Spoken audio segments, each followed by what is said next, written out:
This is the webinar, New Opportunities for Weather and Health Research. This is an opportunity to really just sort of exchange some knowledge between a couple of groups. In the first part of the call, we're really lucky to have a number of people telling us about the different health databases they work with. These folks are, epidemiologists and well-versed with doing environmental health studies and how the health data are collected. And so hopefully they'll have some great ideas about what kind of opportunities there might exist to work with some of the weather data and climate data that we're seeing.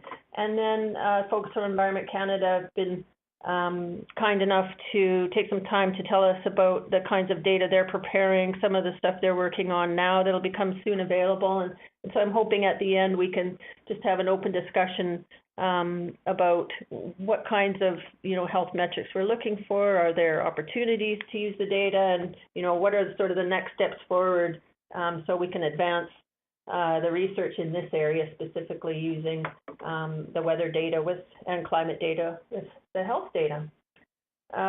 So with that, I'm going to turn the presentation over to Dan Krause, who's going to tell us about some of the data he's been working with.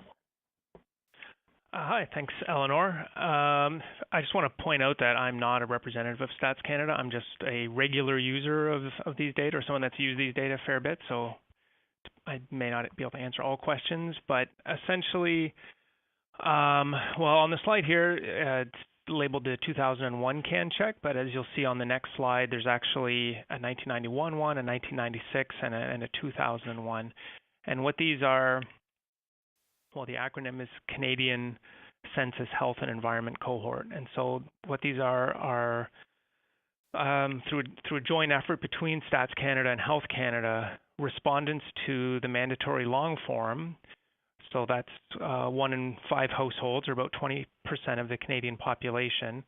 And as most people are probably aware, the long form census it includes content on language spoken at home and marital status and income and education and all kinds of different personal, socioeconomic, and sociodemographic characteristics. And so we as not me, but StatsCan and Health Canada have then linked those respondents to their annual income tax filing. So that's on the middle of the slide there. And that gives an annual postal code for each year of follow-up. And so that can be used for assigning environmental exposures. And then they've also been linked to the Canadian Mortality Database. So for all these people, we know who died and what did they die of. And it doesn't say on this slide, but they've also been linked to the Canadian Cancer Registry. So we also know who developed different kinds of cancer. And the citation at the bottom there gives all the gory details. You could go to the next slide now, Eleanor. So here, as I said, there's actually 3 different CAN check cohorts, and this is just sort of showing their timelines and the approximate sample sizes. So the advantage of using the 1991 CAN check is that you've got a full 20 years of follow-up there. And maybe the limitation or challenge to using that cohort is that a lot of our, well, at least in the context of air pollution, a lot of the exposure data aren't really available in high quality going back that far. So, using the more recent cohort, like the 2001 cohort, CAN check there, we can, the exposure data may be better align temporally. And I think that's all I'll say on this slide. And so there's also this is a little bit about the CCHS, which is the Canadian Community Health Survey. So this is a totally different data set, but sort of similar in the sense that it's nationally representative. It's survey, and it includes, you'll see on the next slide, I think, most of the same kind of socioeconomic and sociodemographic content that's available on the CAN check ones, but it also includes a lot of stuff on health behaviors, like alcohol consumption and fruit and vegetable consumption and physical activity and BMI. So it's about a tenth the size. It's a few 100,000, but not in the millions. But it has these other variables, so it's very useful as well. And I think you can move on. And so here I'm just showing that in addition to the personal or individual level variables that are available on these cohorts, in most of the studies that we use, we assign a number of different contextual or area-based variables. So, for example, at the far left there, a number of different socioeconomic characteristics can be calculated at different scales of census geography to approximate either neighborhood socioeconomic characteristics, if you're working with, say, dissemination areas or census tracts, or at the scale of a community or county if you use census divisions. And then, these can also, in the past, we've linked up things like the CANUE index or the Pampelon index, because you've got someone's postal code. So once you've got the postal code, you can, most of these other data sets can be aggregated or linked via postal code. And then, other regional variables. Those would be project specific. And I think you can go on. So that's a very quick overview of the cohorts. One important thing is that these, I'm not 100% sure about the CCHS, but I believe it's the case for both, is that these are only available to researchers inside the Statistics Canada Research Data Centers, RDCs. Most, or certainly most of the bigger universities in Canada all have one of these facilities on their campus, but you need to basically apply to get access, and you need to have security clearance in order to get access, just for I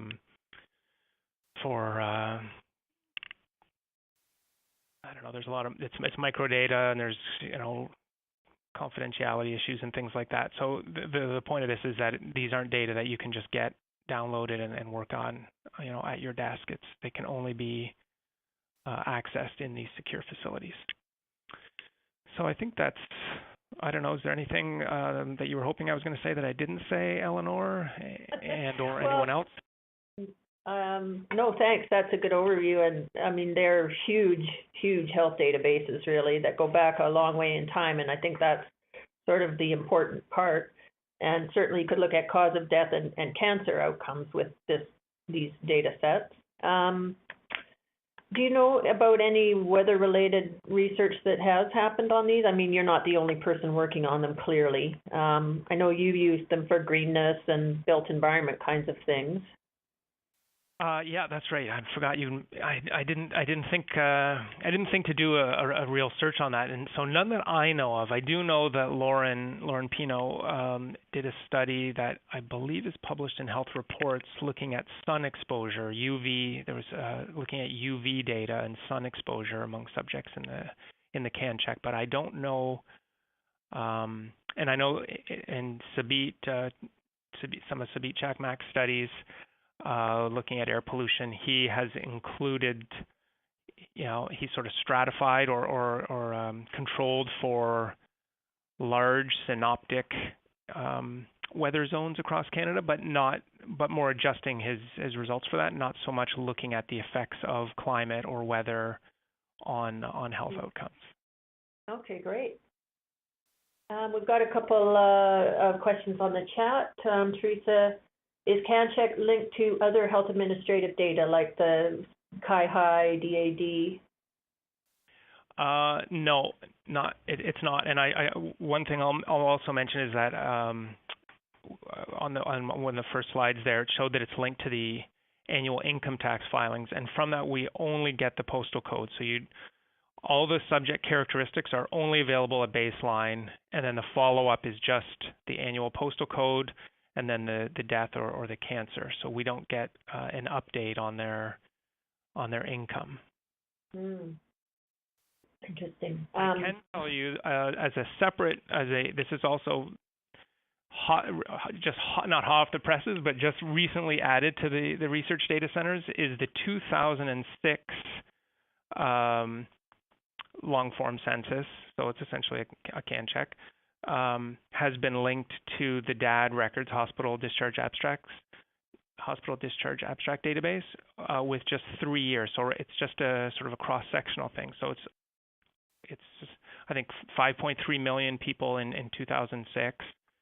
So all the respondents to the long form, and then their hospital records in the following 3 years. So 2006, 7, 8, I believe what that is, and that's now available in the DAD. But I don't believe that it's also linked to mortality and cancer. I think it's just a hospital records. It's got to have the mortality on there. Anyway, that's another option. Tim notes that Perry is publishing greenness, the effects of greenness on, I assume, mortalities in CanCheck. And I know, Dan, you've got a paper coming out in the Lancet Planetary Health soon on something similar. Yeah, I don't know if that's the same one or not, because Perry's co-author on that. It's the same. Yeah, it's the same, probably the same. Yeah. Excellent. Okay, so if anyone has any more questions, now's the time. Otherwise, we'll move on. Great.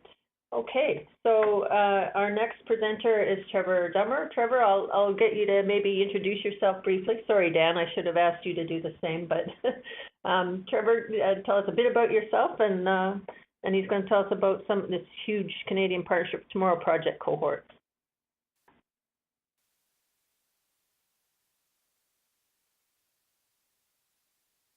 Can you hear me now? Yeah, that's great, Trevor. Okay, sorry, I was talking, but I hadn't unmuted. You forgot the star. Yeah, No I worries. forgot the star. My apologies. So, hi, my name's Trevor Dahmer. I'm Associate Professor at the School of Population and Public Health at UBC, and I'm the co-PI, co-scientific director of the BC Generations project. And that's, as you can see from the front slide, that's part of the Canadian Partnership for Tomorrow project, which is, I guess, it's Canada's largest prospective health cohort. You can go to the next slide, thank you. So CPTP is a bit of a mouthful for that title, but it's a confederation, much like Canada, of different cohorts, 5 regional cohorts from across Canada, that's actively recruited individuals to what is a prospective long-term cohort study. So we've got in excess of 300,000 individuals that were recruited at baseline. They were aged between 30 and 74. And what they consented to was to provide baseline health and lifestyle questionnaire information. I'll talk about that in a moment. Plus they consented to a number of things going forward in terms of active and passive linkage to a range of different databases, and I'll talk about those in a moment. And the idea behind that is it's a longitudinal health cohort, and it's about creating a research platform. So all of the individuals involved in helping support the creation of the platform are scientists, epidemiologists. I'm a health geographer myself, and so we're interested in conducting research. But CPTP is essentially a platform for Canadian and international researchers who can apply for access to the data and also biosamples, because we've created a biobank and collected samples from individuals, particularly blood samples, with the idea of actually providing that information back to researchers to conduct health-related research. So I mentioned the consent, so individuals consented to recontact for, I guess, to enrichment over time, and that involves first passive linkage. So we've collected health card number, for example, and been able to link in most of the regions now to cancer registry information. So we've got incident cancer cases for participants, and we've also got the ability, and in some of the regions already able to do this, linked to administrative healthcare, such as physician billing. CANUE information is in process in a number of provinces or number of regions as well. So that's the passive linkage to admin data, but there's also active enrichment, and that's through additional questionnaires. We just completed the first health and lifestyle follow-up questionnaire, but also we can go back to people, invite them in some instances to take part in other studies, and just collect other information from them. Thanks. So very briefly on this, we're 5 regional cohorts. So BC Generations, British Columbia Generations Project, the Ontario Health Study, Alberta's Tomorrow Project, Cartagena, which is in Quebec, and the Atlantic Path, and I was co-scientific director of Atlantic Path for a number of years, and previously at Dalhousie. And Atlantic Path covers the Atlantic provinces. So it's, as I've mentioned, a confederation of 5 regional cohorts that come together to create the Canadian Partnership Tomorrow Project. So my next slide, please.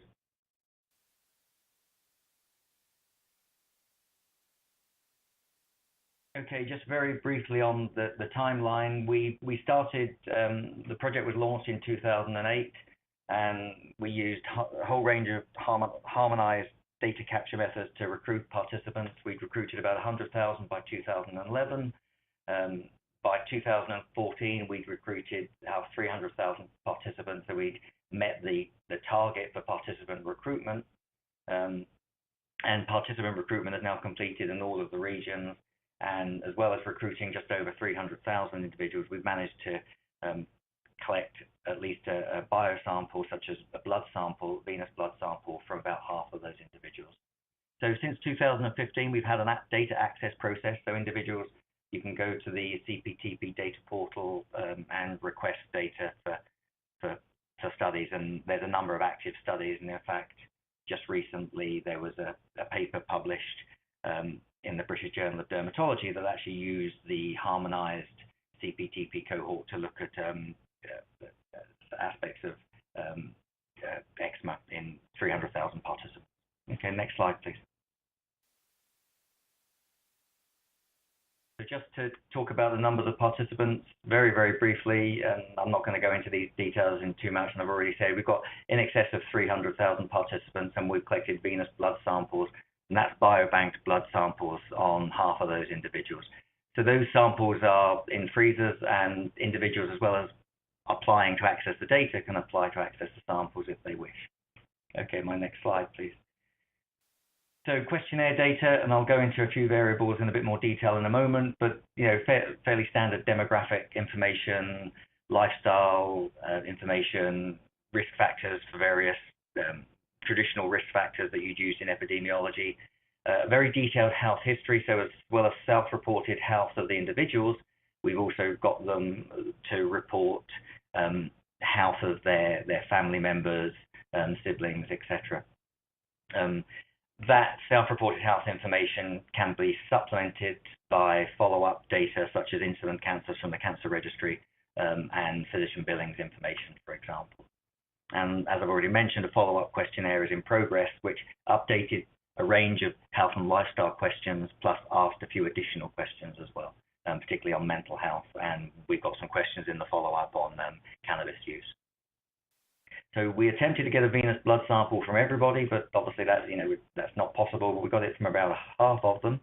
We also collected for individuals who weren't able to get to an assessment center and completed a questionnaire by mail or in the post, and sending their questionnaires back through the post or online. We've collected blood spots from about 30,000 of them, and we've also managed to get some saliva. So there's a number of samples that contain DNA.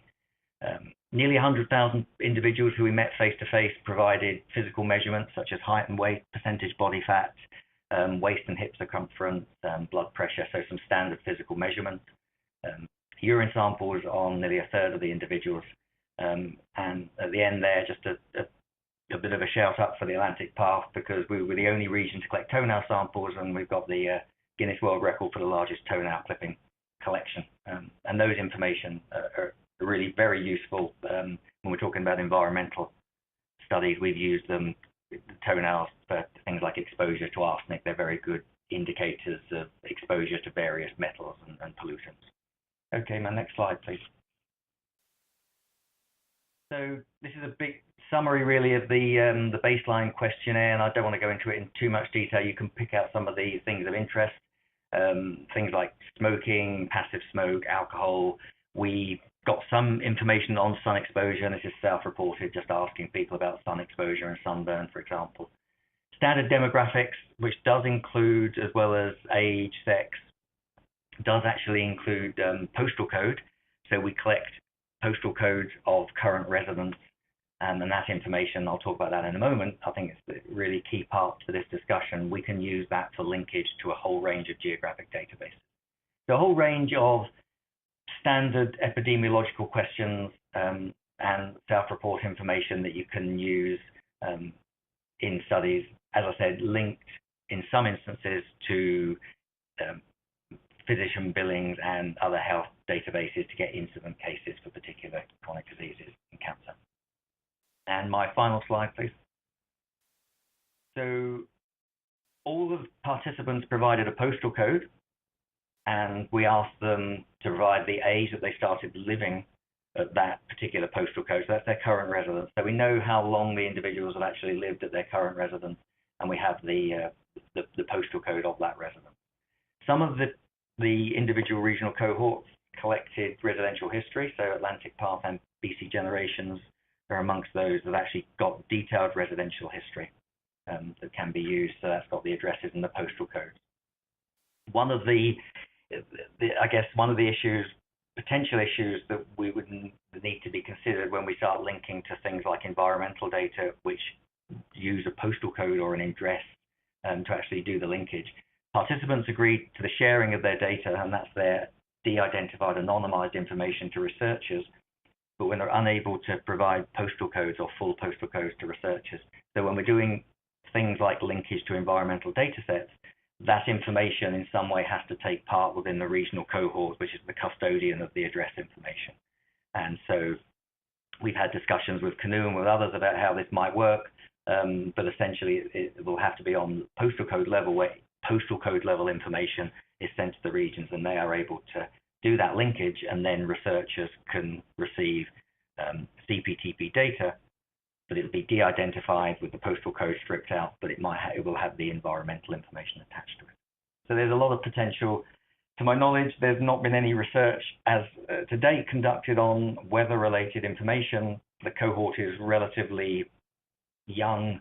It's only been open for business really for 1 or 2 years in terms of data access. There are some data access projects actually undergoing now. They're not related to weather or necessarily environmental data, but certainly it's something that we see as, could be a real strength to improving and enriching the cohort if we can link it to some of these environmental data sets that are potentially available.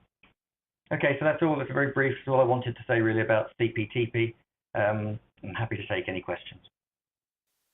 I'll take the first one. I'm not sure. I think this is a good example of a data set that's planned to go far into the future. So although it's young now, how long are you planning to follow up for the CPTP cohort?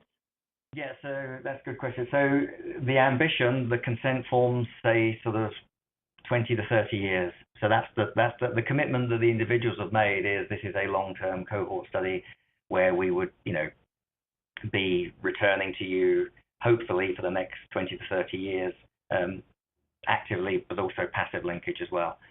That's dependent on long-term funding, but certainly that's the ambition and the scale of the study. Yeah, so I think this is an example of, where we want to put procedures in place if we were drawing weather data to, keep going on the same path with that for the future. So there's a few questions on the chat box. Hang on just a second. Oops, sorry. Managing my screens here.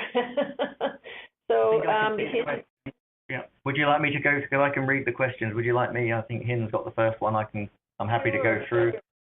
Awesome. Great. So in terms of the linkage across provinces, it does vary slightly. So as you see in BC, linkage to administrative health data and physician billings, CANUE, etc. That's actually conducted through Pop Data BC, so they facilitate that, and that involves an additional data access request through Pop Data BC to get that linked information. And so that information, BC Generations data can be sent to researchers, so you would get the data set. If you're requesting data that contains Pop Data BC, that information, the linked information, would be accessed through the Pop Data BC secure research environment. Some other administrative health data, the linkage is done sort of in the background, and that information is provided to researchers. So if it was cancer registry data in BC, you would get the cancer registry data. It's slightly different in each regional cohort. So there's a central data access request if you want the harmonized core questionnaire, for example, across all of the cohorts. If you're looking at getting some of the linked information, such as physician billings, you would have to go to the regional cohort that you're interested in, or all of them if you want the entire cohort, and the linkages are slightly different, and they're region specific. So hopefully that answers that question. In terms of lung function data, no, not really. Some of the cohorts did collect a little bit of lung function information at the beginning, but no, that information hasn't been collected at the moment. In terms of postal code, we can't provide full postal code, but the FSA can be provided. So for those who don't know, an FSA is the first three digit letters of a full postal code. So it's not super accurate in terms of geographical location, but better than that. Okay. There's a question from Jeff. I think, what is the process for new prospective data collection on environmentally related variables? In terms of if you're talking about the data collection that the region or the cohort themselves would do in terms of potentially going back to individuals, obviously we have a plan for recontact in terms of additional questionnaires. We conducted a follow-up questionnaire recently, and there are plans for other questionnaires. So in terms of that, would be a process of talking to the group as a whole if you're interested in specific questions or data that may be collected across all of the cohorts. That's one approach. We've also used the cohort can also be used for what we would call ancillary studies, where an investigator might want to piggyback off the fact that we've recruited X number of individuals. So in BC, for example, we have a number of small ancillary studies where, on behalf of an investigator, we've collaborated to actually recontact those individuals, certain individuals, to invite them to take part in an additional study, and that may involve some sort of additional collection procedures. That could be, for example, environmental data, I suppose, if you were interested. So that's potentially the other question from Teresa. What about data from babies born to participants? That's a really good question. And if you're alluding to there was a recent CIHR request for cohorts to do a mother and child longitudinal cohort, and we thought CPTP might be a really good opportunity, because we could, now some of our participants will become parents because they were recruited at younger ages of 30. Many of our participants are already parents and have offspring. So that has been something that's been considered, and it could potentially, CPTP might be a very good platform with which to actually try and get information longitudinally about, offspring of our cohort members.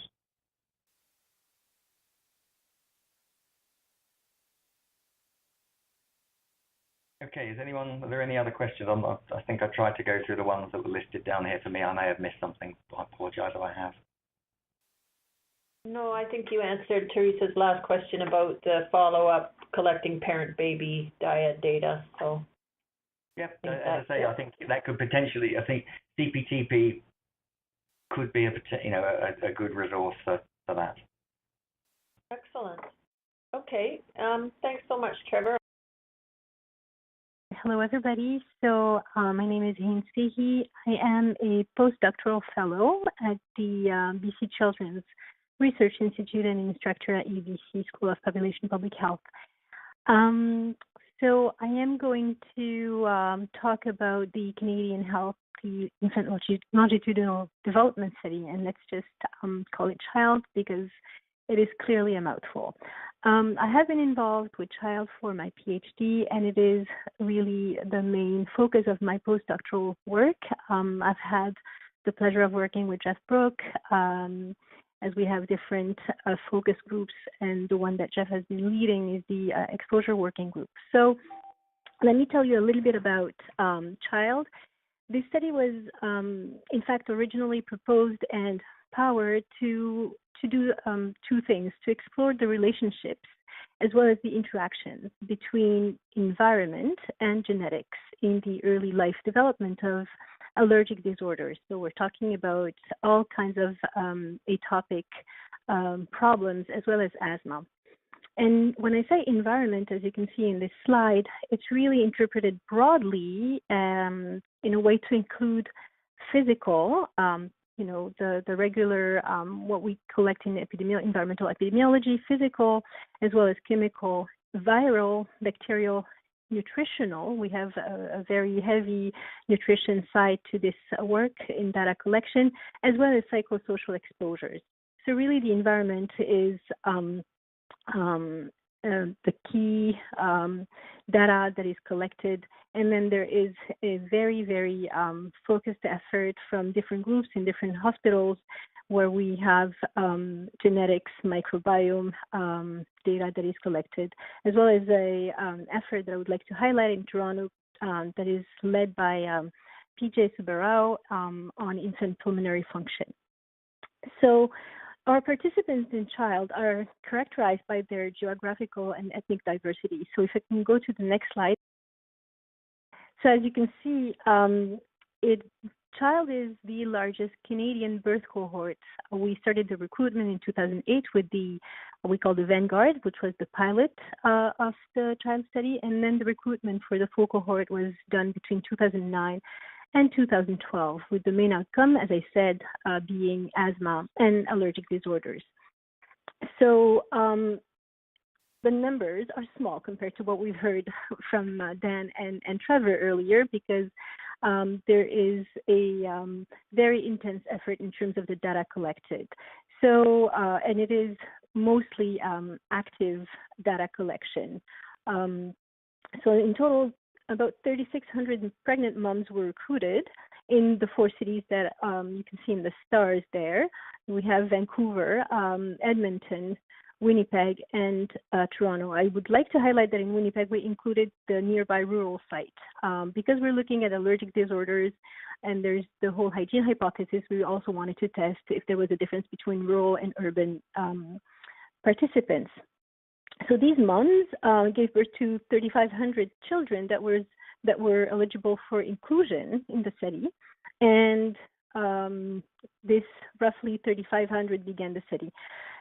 The parents have provided permission to access appropriate databases for supplemental information. That is, I wanted to put that in there because it's important in terms of the expansion of CHILD to look at things outside of the allergic world, in terms of clinical outcomes of interest. The other important point that I want to make here is the fact that the participating children are not only well phenotyped, which allows us to identify chronic illness early in life, but also we have a phenomenal retention rate, over 90% up to date. In the next slide, I have shown, it's a busy one, but the idea is to give you an overview of the number of data that is either through questionnaire, tests, or sample that are collected on the CHILD participants. So there are these participants are followed up from pregnancy up until 5 years now. We are actively doing more work with kids who are going to turn 8 in the next couple of years. These families are contacted at 11 time points, and this is important because we are able then to have an extremely precise residential history based on full address. Of course, for linkages, we're going to go back to postal codes if we're bringing in external environmental data, but we do have the residential histories with move-in and move-out dates, and that allows for a precise time-weighted exposure assessment. And these questionnaires also give us a very clear picture of time activity patterns and the ability to assess microenvironmental exposures, so things that happen during transit and outside of the home. I won't go in details in that table there, but it's for you to actually be able to see that we not only have all these questionnaires, but we meet with the families at different time points and are able to assess their sensitization, propensity actually to develop an allergic reaction, and also have the blood as well as saliva and urine samples. And child, the small number compared to CanCheck or the CPTP, we actually visit all the homes when the child is born. So roughly around 3 months of age, there is a home visit that is harmonized throughout the 4 cities, done by our trained technicians, and we have it's a very wealthy data set. In the next slide, I would like to focus on the fact that, like, try to bring in the climate change in here. So this figure shows the a grant that was given to our team, and it's a team grant where we are looking at 4 prenatal and early life environmental exposures that are broadly related to urban form and urbanization. So as you can see, there's built environment, gut microbiome, breastfeeding, and early life stressors. And so we're looking at these exposures, these urban form criteria for environmental exposure, both individually and in specific combination, on how they interact with the genome to modify epigenomic patterning and gene expression in the development of childhood asthma at 5 years of age. So I think that because there is a very strong interest at linking or integrating the built environment with the microbiome data and trying to understand how that affects the epigenome in the participants. And when we talk about built environment, and there's of course traffic-related or pollution, greenness, walkability, and all these surfaces that are not only developed by CANUE at the national level, but we also have city-specific models. So trying to go back to the theme of today's meeting, climate change is of course going to be a main factor for the one axis in the urban form. So I'd like to highlight a thesis that is currently undergoing at Simon Fraser University under the supervision of Dr. Tim Takaro, where the PhD candidate is looking at climate change effect on pollen load and respiratory outcomes. So they are building an interesting and exhaustive environmental database that has temperatures, precipitation levels, pollen, and fungi counts. I am also involved in a collaborative project with the CANUE team where Dr. Matilda van den Bosch is part of the investigators, where we are going to try to look at the temporal stability of green spaces in the 4 child cities. And so when I say temporal stability, of course, we're going to be including the seasonality and how climate and meteorological data can affect spatial and temporal changes over the course of the child follow-up. And with that, I think I have tried to fit in the 6 minutes. So ready to take any questions or comments you may have.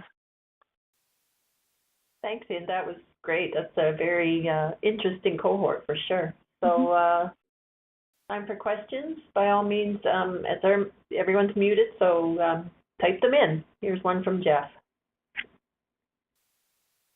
Yes, that's absolutely right. So Jeff points to the fact that the parents, as I said, have consented to linkages, and we can link them to admin data.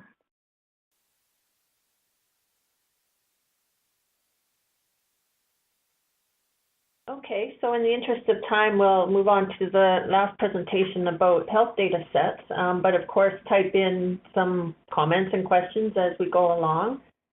Tim's noting, yes, extensive indoor exposure info. The last presentation in this section is about the Ontario administrative health data, which again are very large, and Alex Ouedraogo, I'm sorry, you'll correct me, I'm sure, is going to tell us about some interesting work they've been doing after we hear more about the actual data itself. So maybe you can tell us a little bit about yourself, Alex, and off you go. Don't forget, star your phone. Hi, can you hear me? Yes, that's great, thanks. Great. So my name is Alex Ouedraogo, and I'm an analyst at ICIS Western. I'm going to do this presentation on behalf of our team. Okay. Next slide. So I'm going to start with what is the Institute for Clinical and Evaluative Sciences, or ICIS. It is a non-for-profit organization that was established in 1992. It provides access to a vast and secure array of Ontario population health administrative and clinical data dating back to 1991, which is when health records started to be recorded in administrative databases. It represents day-to-day interactions with the healthcare system, and the data is primarily available to ICIS researchers or scientists, but some data cuts can be made available to non-ICIS researchers via a secure portal. Next slide. So this is just an overview of our data dictionary, and it is publicly available online using that link on the top there. As you can see, there's a lot of different data sets. Over 80 different data sets are available. You can search through them by categories. I'm not going to go through each of the categories, but as you can see, health services data represent the majority of the data sets that we have available. And this is just because they are the ones that represent those day-to-day interactions with the healthcare system. So, for example, hospitalization, ED visits, physician visits, medications, medication use, etc. Next slide.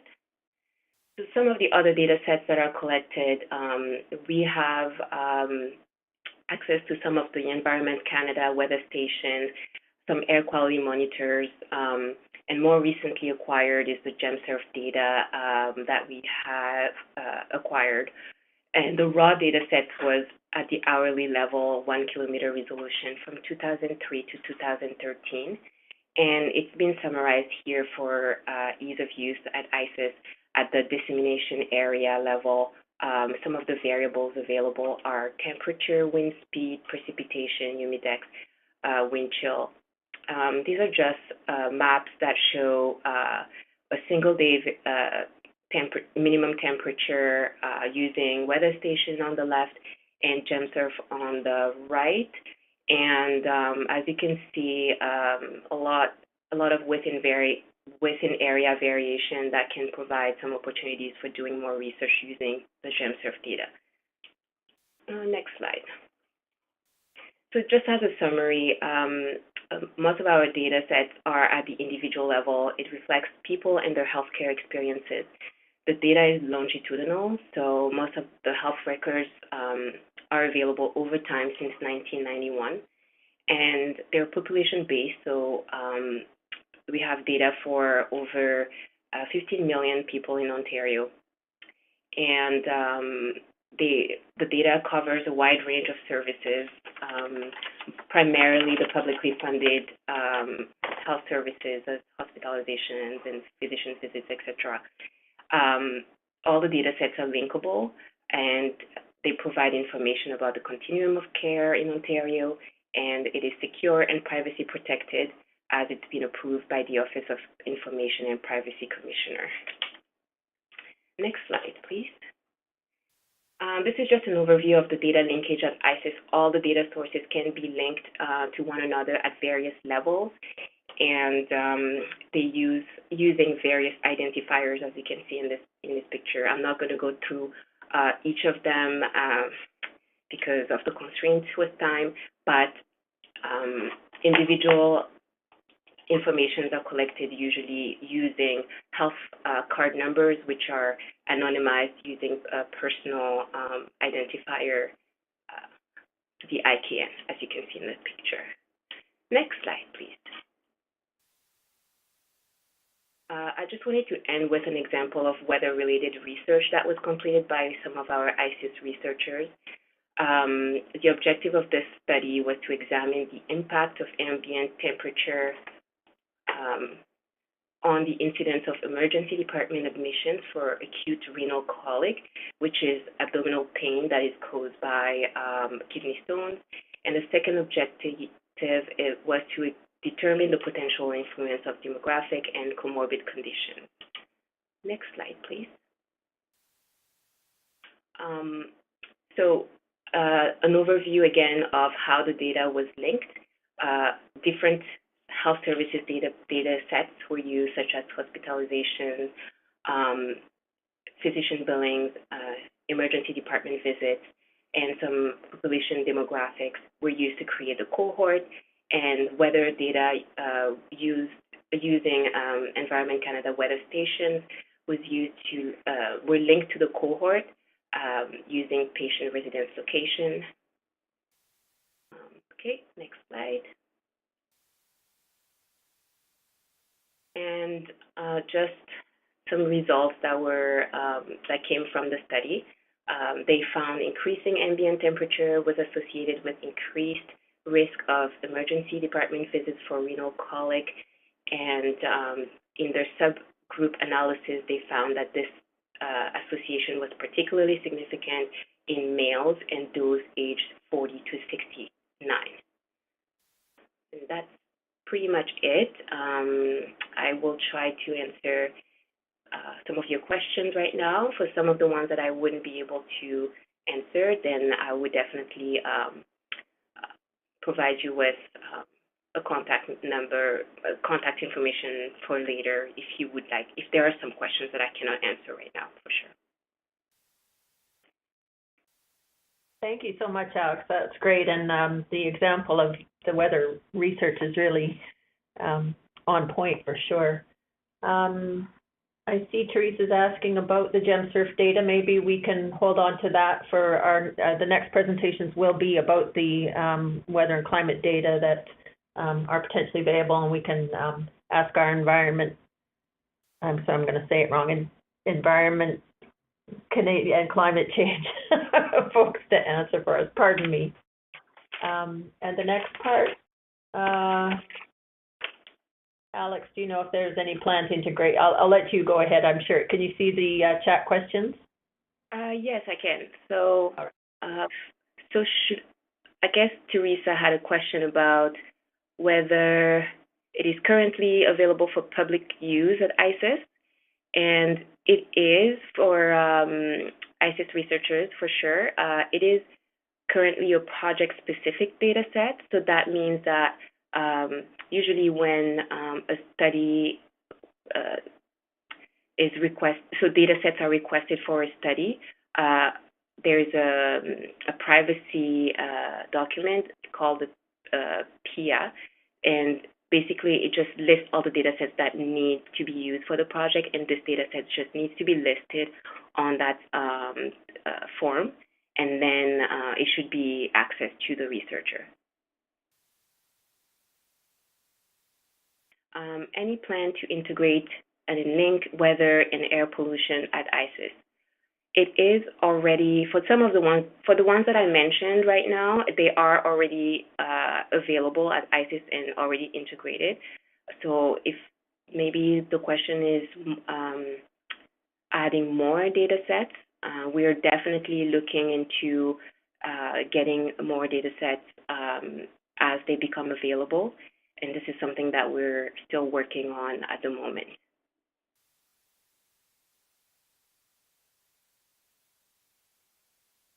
All right, we'll move on there. I'm going to unmute Alex, and again, thanks for all of the presenters so far. I think we got a really good idea of the amazing wealth of health data sets that are out there that could be used for looking at just an enormous variety of health outcomes related potentially to different kinds of weather and climate conditions.